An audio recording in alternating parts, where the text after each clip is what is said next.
Also former Additional Solicitor General. And joining us from Patna, Mr. Ravi Shankar Prasad, Minister of State for Coal and Mines, who's just back from the campaign trail. Thank you both very much for joining us. Dr. Singhvi, the kind of charges that we get to hear now in the last few days of this campaign in particular, surely that's not the level at which we need to fight this election campaign, or you need to fight this election campaign? Well, you must remember that in all elections, there are published charge sheets, there are published manifestos, and really towards the end of the campaign trail, there is a summarization, a highlighting of the main issues. Take Punjab, for example. Just 3 days ago, the PCC president there has in writing posed 10 or 12 pertinent questions to the Chief Minister. He has specifically posed the questions about the assets, about the properties of the Chief Minister, about the conduct of the state government and the central government in the SYL Canal dispute in the Supreme Court. Those are specific questions. They are in writing, they are published, they are known, and they are, I think, relevant for the electorate. In Manipur, you just saw a person like Mr. Mani Shankar Iyer sitting with a candidate in Manipur was under threat, an attack. And as you remember, in Manipur, really the only party in operation was the Congress, barring a lot of defectors who had gone. And then prior to the president's rule, those defectors tried to form a government. The Congress is the most potent political force there.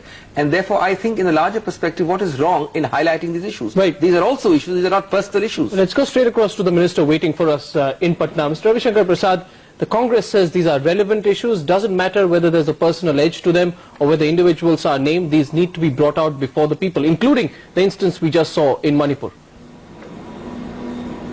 Well, as far as Mr. Mani Shankar Iyer is concerned, he always makes news for the wrong reason, whether he is in print or on the television. It is very clear that in Manipur, Congress has been, most of the leaders have left Congress on one point or the other. And the links of many of those leaders, like Mr. Nipa Macha, who left the Congress at some point of time, had the Chief Minister, hand in glove with a whole range of terrorist organizations, and many others are well known. Therefore, Mr. Mani Shankar Iyer, to raise this issue now, it clearly shows that Congress perhaps is fighting a losing battle, and therefore all this hullabaloo. Does this show that this is essentially... So you're saying the Congress has raised these points because it's an issueless election for the Congress party. What the Congress is pointing out is that a lot of the people in the underground Manipur are asking people to vote against the Congress. A similar charge had been made about the Congress party in the neighbouring state of Nagaland in the last assembly elections. Well, yes, but you know what happened. The BJP government had a supposed ceasefire with the NCNS. They then restricted to Nagaland. The allegation at that time was that they had entered into their own constituents objected to it. It was clear who was supporting the terrorists. Mr. Ravi Shankar Prasad, you want to respond? Surely, I want to tell my friend Abhishek that after the fall of the Samta Chief Minister, most of the defectors had joined the BJP. They wanted to have a BJP government installed. But our national leadership said, no, we shall not form a government with the help of defectors. It is better we will go for elections. Therefore, that conduct of our central leadership clearly shows how mature a decision we took. It is absolutely a reckless allegation being made by Abhishek Manu Singh. It is ironic that Mr. Ravi Shankar, a minister of the NDA government, is talking about the direct breakup between the BJP and the Samata, both constituents of that government, as far as Manipur is concerned. But we could have exchange of very strong words between these two constituents. We could have formed the government. We did not form the government. I want to tell you that. Because we were very clear that let's go for a fresh mandate. Okay, let me just switch over from Manipur to another state where the campaign is getting shrill, Punjab, which Dr. Singhvi briefly mentioned. Was there any need, Mr. Ravi Shankar Prasad, for the Prime Minister to say Sonia Gandhi was a Videshi Aurat and thereby give a personalized edge to the entire campaign in Punjab? Well, Rajdeep, Sonia Gandhi as an individual is entitled to all respect. But the political personality of Sonia Gandhi also has a component of her foreign origin. It remains a political issue. There was a breakup in the Congress. Earlier she could not become the Prime Minister on that ground. Therefore, the foreign origin of Sonia Gandhi does remain a potent political issue in the country. Dr. Singhvi, that's important. It is not a personalized attack per se. That aspect needs to be appreciated. Dr. Singhvi, why is the Congress always on the defensive when the issue of Sonia Gandhi's foreign origins is raised? Surely you should be able to combat that issue in the electoral battlefield rather than seeking an apology from the Prime Minister. Rajdeep, I think you only have to read the Prime Minister's statement today to know who is on the defensive.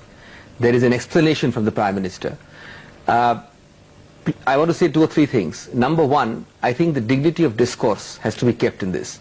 There is no particular reason why that phrase, Videshi Mahila, had to be used. Thereafter, and I think the Congress and a lot of members of the Congress felt outraged. There were statements. The Prime Minister has then issued what is an explanation. We have received instructions from the Congress President to let matters rest there.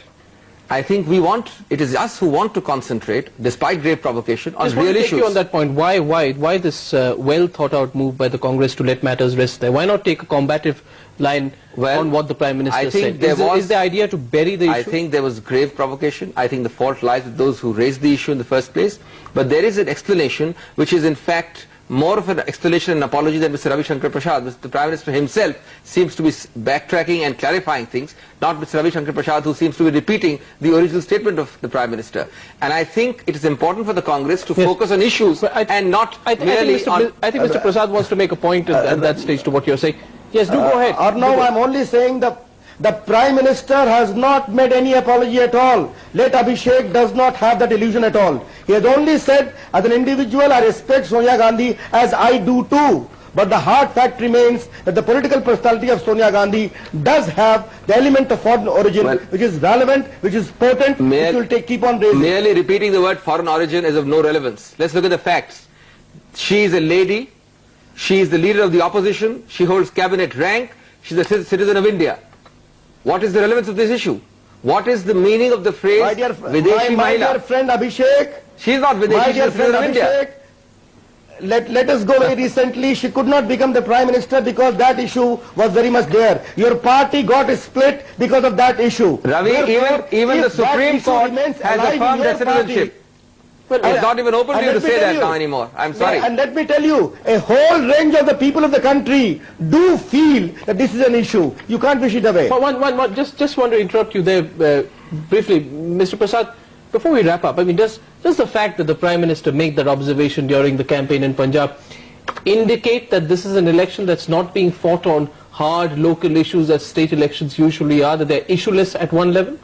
Well, certainly. I just like to get the Minister to respond to that. Let me tell you, the performance of the Chief Minister incumbent, the policies which they seek to project, the manner in which they seek to protect the interests of the state are certainly issues. We would have loved to fight the election on those issues. But the manner in which Mrs. Sonia Gandhi kept on raising reckless, unverified allegations, we all know for certain. Now let me just clarify, Arnab. This issue was raised by the Prime Minister in Punjab.